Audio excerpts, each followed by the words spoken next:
శంకరాచార్యుల వారు శివానంద లహరిలో మాట చెప్పారు. శరీరము రావడం నా చేతిలో లేదు, నీ చేతిలో కూడా లేదు ఈశ్వర. నువ్వు ఇవ్వలేవు మనుష్య జన్మ. ఎందుకు ఇవ్వలేవు? నా పాపపుణ్యాల్ని బట్టి నువ్వు ఇవ్వాలి తప్ప వీడికి మళ్లీ మనుష్య జన్మనిచ్చే అధికారం నీకు లేదు. ఈశ్వరుడికి లేదు అధికారం. కాబట్టి నువ్వేం చెయ్యగలవు? నా పాపపుణ్యాల్ని బట్టి శరీరం ఇస్తావు. శంకరులు దయామయుడు కాబట్టి, జగద్గురువు కాబట్టి మనందరం చెప్పుకోగలిగినటువంటి ఒక గొప్ప శ్లోకాన్ని ఇచ్చేశారు. ఇప్పుడు ఆయన అన్నారు, పాపపుణ్యాలు ఇప్పటికే అలవాటైపోయి మనసుని నియంత్రించడం చేత కాని స్థితికి వెళ్ళిపోయి ఉంటే ఎలా ఇప్పుడు నా బ్రతుకు?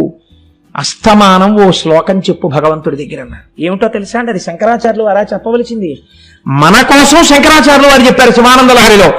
నరత్వం దేవత్వం నగవన మృగత్వం మశకత పశుత్వం కీటత్వం భవతు విహగత్వాది జననం సదాత్పాదాబ్జ స్మరణ పరమానందలహరి విహారాసక్తం చేద్రు దయమిహ కింతేన వపుషా అన్నారు. పూజలో ఈ శ్లోకం చెప్పుకోవాలి. ఏదైనా దేవాలయానికి వెడితే ఈ శ్లోకం చదవాలి. ఇది నోటికి రావాలి ఈ శ్లోకం. మీరు ఏ గుడికి వెళ్ళండి, ఇంట్లో పూజ చెయ్యండి, నిద్ర లేవండి, రాత్రి పడుకోండి, ఈ శ్లోకం చెప్తుండాలి అస్తమానం. నరత్వం దేవత్వం నగవన మృగత్వం మశకత. ఈశ్వర నన్ను ఒక ఈగని చేయి, నాకేం బాధ లేదు. I'm not worried about that. ఎందుకని? నా చేతిలో లేదు, నా మనస్సు లొంగట్లేదు. నీ చేతిలో లేదు, నువ్వు మనుష్య జన్మలు ఇవ్వలేవు. నరత్వం దేవత్వం, నన్ను ఒకవేళ ఒక దేవత అయిపోయి ఏదో పుణ్యం ఉండి నాకు అక్కర్లేదు అది. ఒకవేళ దేవుడి అయిపోయినా నాకేం కావాలో తెలుసా? దేవుడి దేవత్వం పొందిన. నగవన మృగత్వం, నేను పర్వతం అయిపోయినా, తోట అయిపోయినా, నేను మృగాన్ని అయిపోయినా, ఒక ఈగనైపోయినా, దోమనైపోయినా, ఉపాధి ఇది కావాలని నేను నిన్ను అడగను. మళ్ళీ మనుష్యుడిగా పుట్టాలన్న కోరిక నేను నిన్ను అడగను. ఎందుకని? అలా ఈశ్వరుడు ఈయడు కనుక.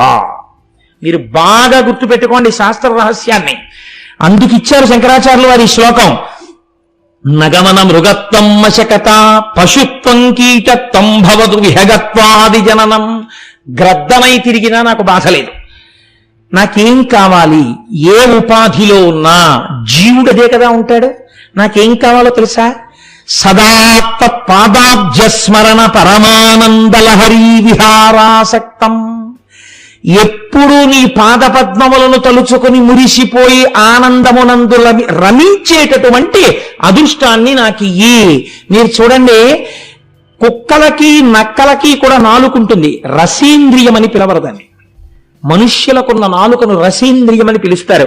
రసేంద్రియం అంటే రుచులు చూడడం కోసం రసేంద్రియం కాదు. భగవంతుని యొక్క నామ వైభవమును, ఈశ్వరుని యొక్క గుణముల రసమును గ్రోలి అందుచేత మత్తెక్కిపోయి చెప్పకుండా ఉండలేక ఈశ్వరనామము చెప్పి ఈశ్వరునిలో ఉన్న రసమెరిగినటువంటి స్థితి కాబట్టి, దాని వలన పలుకున నాలిక కాబట్టి ఇది రసేంద్రియమైంది. రుచులు చూడ్డానికి ఉపయోగపడిన నాలుక కాదు. ఈశ్వరనామం చెప్పడానికి ఉపయోగపడిన నాలుక రసేంద్రియం. కాబట్టి ఇప్పుడు ఏమైంది? కాబట్టి ఈశ్వర నాకు ఉపాధితో సంబంధం లేదు. ఎందులో ఉంటే ఇబ్బంది వచ్చింది? ఏ వేదంబు పఠించే లూత, భుజగం వేశాస్త్రములు సూచే, ఏ విద్యాభ్యాసమర్చకరి చెంచే మంత్రమోహించే, బోధావిర్భావ నిదానములు చదువులయ్యా కాదు మీ పాద సంసేవాసక్తియ కాక జంతుతతికిన్ శ్రీకాళహస్తీశ్వర. ఒక పాము మోక్షం పొందింది, ఒక సాలెపురుగు మోక్షం పొందింది, ఒక ఏనుగు మోక్షం పొందింది. మనుష్యులుగా పుట్టిన కోట్ల మందిలో ఎంతమంది పొందుతున్నారు? ఈశ్వరుడే చెప్పేశాడు భగవద్గీతలో, కొన్ని కోట్ల మందిలో ఒక్కడే నన్ను తెలుసుకుంటున్నవాడు, ఇతరులు నన్ను తెలుసుకోవట్లేదని చెప్పాడు. ఒక పాము ఈశ్వరుణ్ణి తెలుసుకోగలిగింది, నీకు ఉపాధితో సంబంధం ఏంటి? ఎంత గొప్ప మాట! శాస్త్రములను పిండేశారు కాబట్టి జగద్గురువై శంకరులు చెప్పారు, ఉపాధి మనుష్యుడు దిమ్మని అడగల. ఏం కలిసి వస్తుంది నీకు ఉపాధితో? ఉపాధి కాదు, నీ పాదముల యందు రమించగలిగిన శక్తిని అడగాల. అందుకే ఈ శ్లోకం రాని వాళ్ళు ఉండకూడదు. మనుష్యజన్మ ఎత్తిన వాళ్ళు అమృత భాండాన్ని తెచ్చి చేతిలో పెడితే పెంట కుప్ప మీద పారేసి గంజి తాగుతానన్నవాడు ఎటువంటి వాడో, మనుష్య జన్మనెత్తి ఈ శ్లోకం నోటికి రాదు నేను ఈశ్వరుడి దగ్గర చెప్పుకోవడానికి అనుకున్న వాడి జన్మ అటువంటిదే. నన్ను క్షమించండి. మనకి రాదని జగద్గురువులు మనకు అందించారు. నరత్వం దేవత్వం నగవన మృగత్వం మశకత పశుత్వం కీటత్వం భవతు విహగత్వాది జననం సదా తత్పాదాబ్జ స్మరణ పరమానందలహరీ విహారాసక్తం చేద్రు దయమిహ కింతేన వపుష.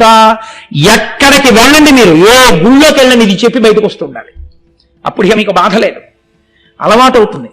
ఈశ్వరానుగ్రహంతో ఉపాధి మారిన భక్తి వస్తుంది, దానివల్ల తరించిపోతారు. చాలదండి.